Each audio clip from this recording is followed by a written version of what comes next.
Hi friends, welcome to our YouTube channel Mahakal academy Biaora.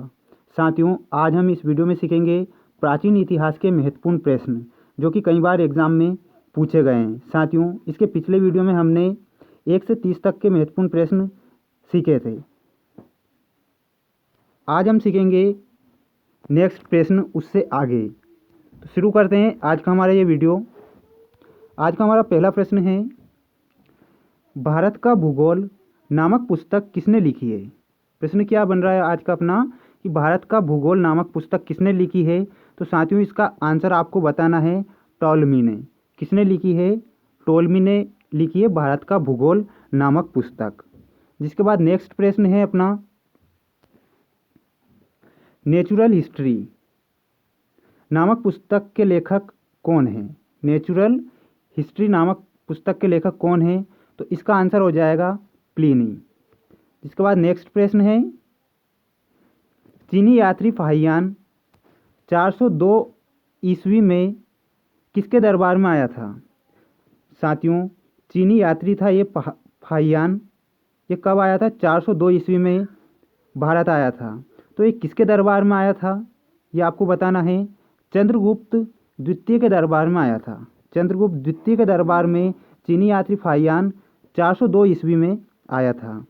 जिसके बाद next प्रश्न है अपना, फाहियान ने किस राज्य की जनता को सुखी और समृद्ध बताया था। प्रश्न काफ़ी महत्वपूर्ण। फाहियान ने किस राज्य की जनता को सुखी और समृद्ध बताया था। तो साथियों, मध्य प्रदेश को सुखी और समृद्ध बताया था। जिसके बाद नेक्स्ट प्रश्न, वहनसांग किसके शासनकाल में भारत आया था।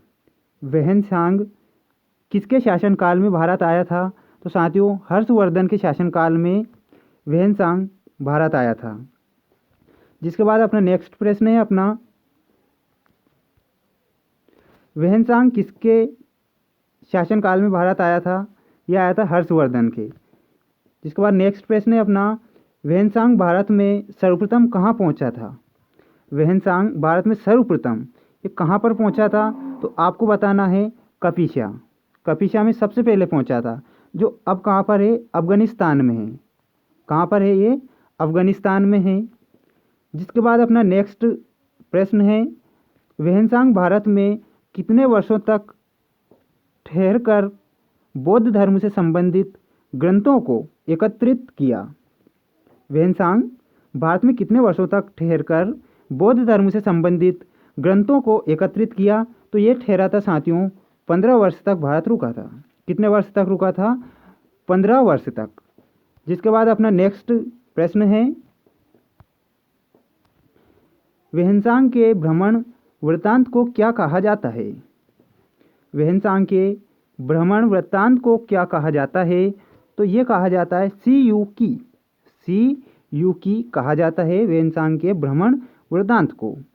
इसके बाद नेक्स्ट प्रश्न है अपना, वहनसांग के अध्ययन के समय नालंदा विश्वविद्यालय के कुलपति कौन थे। काफ़ी महत्वपूर्ण प्रश्न है। वहनसांग के अध्ययन के समय नालंदा विश्वविद्यालय के कुलपति कौन थे। तो इसका आंसर बताना है आपको, आचार्य शिलभद्र। कौन थे कुलपति इनके? आचार्य शिलभद्र। ठीक है। नेक्स्ट प्रश्न है अपना, बौद्ध धर्म से संबंधित अध्ययन के लिए संयुगन भारत कब आया था। ये बौद्ध धर्म से संबंधित था, ये अध्ययन के लिए आया था संयुगन भारत। ये कब आया था? तो इसमें आंसर में आपको बताना है 1518 ईस्वी में। 1518 ईस्वी में। ठीक है। जिसके बाद अपना नेक्स्ट प्रश्न है अपना, कौन सा अरबी लेखक महमूद गजनवी के साथ भारत आया था। कौन सा अरबी लेखक महमूद गजनवी के साथ भारत आया था।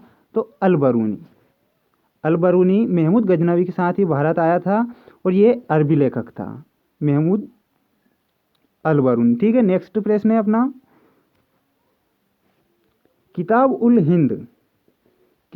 उल हिंद या तहकीक ए हिंद नामक पुस्तक के लेखक कौन है। किताब उल हिंद या तहकीक ए हिंद नामक पुस्तक के लेखक कौन हैं?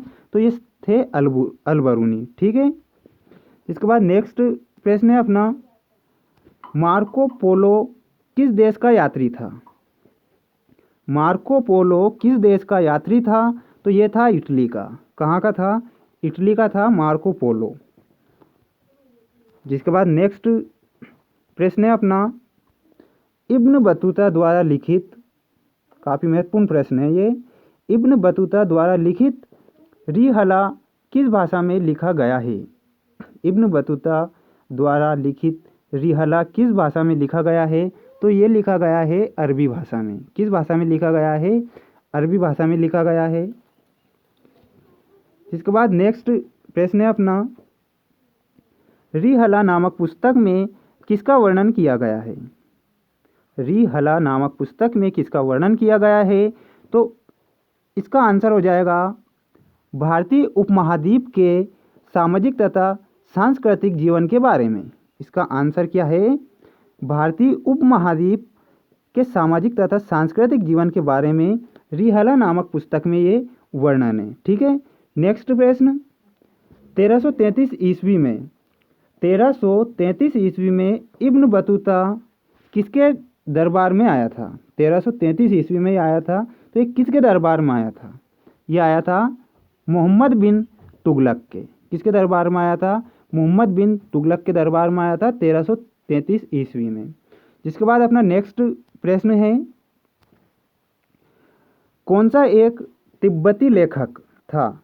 कौन सा एक तिब्बती लेखक था जिसने कंग्यूर तथा तंग्यूर नामक ग्रंथ की रचना की थी? कौन सा एक तिब्बती लेखक था जिसने कंग्यूर तथा तंग्यूर नामक ग्रंथ की रचना की थी? वो थे तारानाथ। आंसर बताना है तारानाथ। जिसके बाद अपना नेक्स्ट प्रश्न है अपना, सर्वप्रथम भारतवर्ष का जिक्र किस अभिलेख में हुआ? काफ़ी महत्वपूर्ण प्रश्न है ये। सर्वप्रथम भारतवर्ष का जिक्र किस अभिलेख में हुआ? तो इसका आंसर बताना है आपको हाथी गुम्फा। हाथी गुम्फा में भारतवर्ष का जिक्र हुआ था। ठीक है। जिसके बाद नेक्स्ट प्रश्न है, सर्वप्रथम भारत को इंडिया किसने कहा था? सर्वप्रथम भारत को इंडिया किसने कहा था? ये कहा था यूनानियों ने। किसने कहा था? यूनानियों ने कहा था सर्वप्रथम इंडिया, भारत को इंडिया कहा था। ठीक है। नेक्स्ट प्रश्न है, सती प्रथा का पहला लिखित साक्ष्य किस अभिलेख से प्राप्त होता है? काफ़ी महत्वपूर्ण प्रश्न है ये और कई बार एग्जाम में पूछा गया है। सती प्रथा का पहला लिखित साक्ष्य किस अभिलेख से प्राप्त होता है? तो ये एरन अभिलेख से प्राप्त होता है। किस अभिलेख से प्राप्त होता है? एरन अभिलेख से प्राप्त होता है। जिसके बाद नेक्स्ट प्रश्न है, सर्वप्रथम दुर्भिक्ष यानी अकाल की जानकारी देने वाला अभिलेख का क्या नाम है? सर्वप्रथम दुर्भिक्ष यानी अकाल की जानकारी देने वाला अभिलेख का क्या नाम है? वो है सोगोरा अभिलेख। सोगोरा अभिलेख। इसका आंसर बताना है। नेक्स्ट प्रश्न, रेशम बुनकरों की जानकारी किस अभिलेख से प्राप्त होती है? रेशम बुनकरों की जानकारी किस अभिलेख से प्राप्त होती है? तो ये होती है मंदसौर अभिलेख से। किससे होती है? मंदसौर अभिलेख से प्राप्त होती है। नेक्स्ट प्रश्न, किस कश्मीरी नवपाषाणिक पूरा स्थल से गड्ढा घर का साक्ष्य मिला है? तो बुर्ज होम से। इसका आंसर बताना है बुर्ज होम। इसके बाद नेक्स्ट, प्राचीनतम सिक्कों को साहित्य में क्या कहा जाता है? प्राचीनतम सिक्कों को साहित्य में क्या कहा गया है? ये कहा गया है काशार्पण।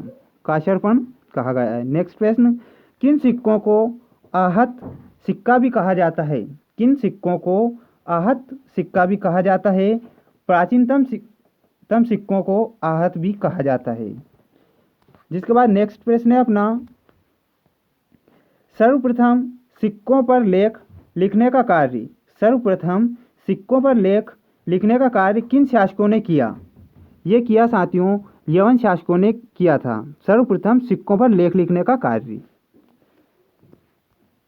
नेक्स्ट प्रश्न, किस गुप्त शासक के काल के वीणा बजाती हुई मुद्रा वाले सिक्के प्राप्त हुए? किस गुप्त शासक के काल के वीणा बजाती हुई मुद्रा वाले सिक्के प्राप्त हुए? समुद्रगुप्त। इसका आंसर बताना है समुद्रगुप्त। नेक्स्ट, भारत के किस स्थान से और रोमन सिक्के प्राप्त हुए? भारत के किस स्थान से और रोमन सिक्के प्राप्त हुए? ये हुए अरिकेडू, जो वर्तमान में पुडुचेरी है। अरिकेडू पहले पुराना नाम था। नेक्स्ट, हाथी गुम्फा अभिलेख का संबंध किस शासक से है? हाथी गुम्फा अभिलेख का संबंध किस शासक से है? तो इसका आंसर हो जाएगा कलिंग राज खारवेल। नेक्स्ट प्रश्न है अपना, गिरनार अभिलेख का संबंध किस शासक से है? गिरनार अभिलेख का संबंध किस शासक से है? तो यह है रुद्रदामन से। इसका आंसर हो जाएगा रुद्रदामन। साथियों, ये था आज का हमारा वीडियो। आज के हमारे इस वीडियो में हमने सीखा प्राचीन इतिहास के महत्वपूर्ण प्रश्न। उम्मीद करते हैं साथियों वीडियो आपको पसंद आया होगा। फिर मिलेंगे नए वीडियो के साथ। तब तक के लिए जय हिंद, जय भारत।